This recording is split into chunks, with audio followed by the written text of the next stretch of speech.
Chelsweets kitchen. Today I'm going to show you guys exactly how I make my buttercream that I frost all of my cakes with.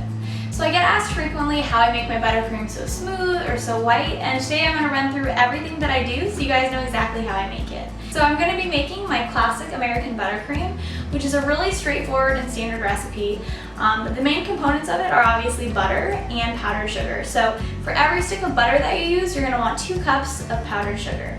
So the ratios that I found that work great for one batch of buttercream, I use 1 box of butter, which is 4 sticks, and then I use 1 large bag of powdered sugar, which contains exactly 8 cups. So one of the questions that I get asked a lot is how I make my buttercream so white, and the real key to that is the type of butter that you're using. Some types of butter are naturally a darker shade of yellow.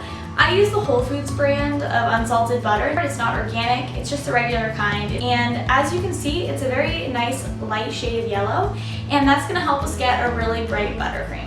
Another key tip when you're making frosting is to make sure that your butter is at room temperature. You don't want it to be too cold or too warm actually where it's melting, because that will lead to some problems in the consistency of your buttercream.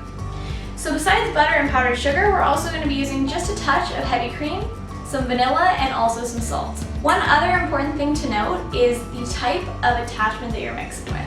So if you're using a hand mixer and you just have regular hand beaters, that's totally fine.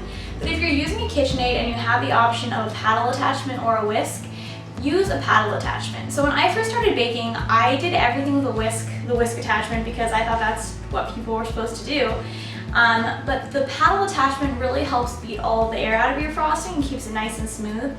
And that's going to make it so much easier when you're frosting your cake.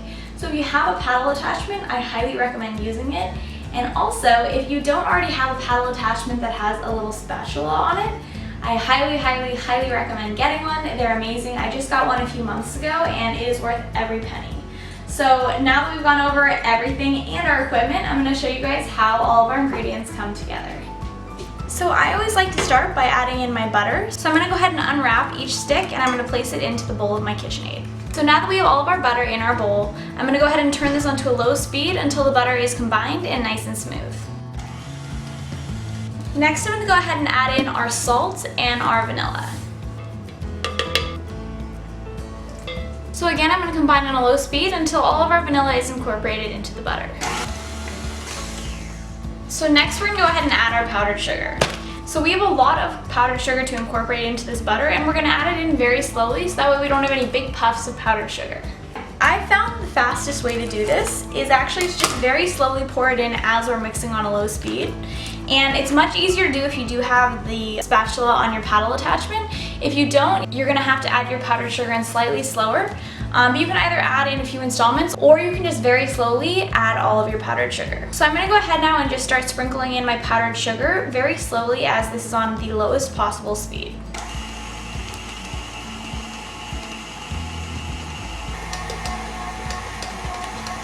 So now that all of our powdered sugar is incorporated in here, I'm just going to go take a spatula and push down the sides and just make sure that everything is really incorporated. And sometimes you also want to scrape down around the bottom, where some powdered sugar can sometimes get trapped and not get fully mixed in. And sometimes I also find I get powdered sugar stuck at the top of my paddle attachment, so we'll go ahead and push all of this down and give it one more quick spin before we add in the heavy cream. So as you can see at this point, our buttercream is really thick, but it's a little bit too thick. So we're going to go ahead and add in just a touch of heavy cream, so that way we can make this a little bit smoother so it's easier to add to our cake. So the amount of heavy cream that you add can vary based on your preferences, but I prefer to add just 2 tablespoons of heavy cream when I'm frosting cakes, because I really like my buttercream to be stiff so that it keeps its shape. So I'm going to go ahead now and add 1 and then 2.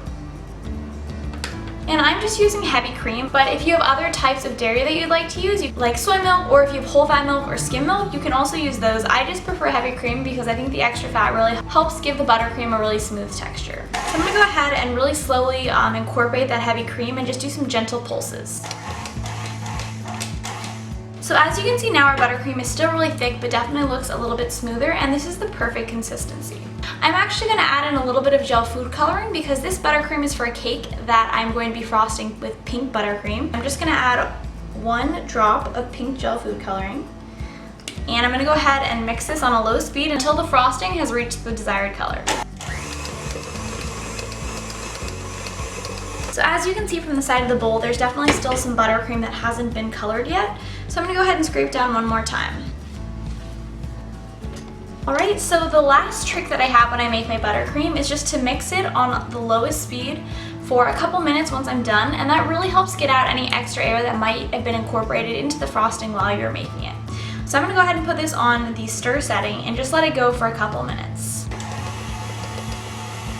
So as you guys can see, we have some super smooth and pretty thick buttercream here, but this is perfect for frosting a cake. So now that our buttercream is fully made, the last thing that I like to do is just stir it a bit by hand. And this is really important because a lot of times when you make frosting, you're not immediately putting it on your cake right away. You usually are going to set up your layers or get your area prepped or prep other components of the cake. And if you do leave your buttercream sitting, sometimes you can get some little air bubbles in it, and that can make it harder to smooth. So I highly recommend right before you start frosting your cake, you just give it a quick stir with a spatula. And I like to just kind of go around the perimeter and then just kind of drag back and forth and really make sure that the buttercream is nice and smooth. So this frosting is the perfect base to flavor so many different ways. You can add extracts, you can add reduced fruit purees. There's a ton of different things you can do with this. The most common things that I do is to add in some peanut butter or some cocoa to make peanut butter buttercream or chocolate buttercream. But the options are really limitless, so you can get super creative with this. The full recipe for this buttercream is up on Chelsweets.com, and if you liked this video, be sure to click the like and subscribe buttons below. Thanks so much for joining me today, you guys. I hope that your buttercream turns out just as smooth as this.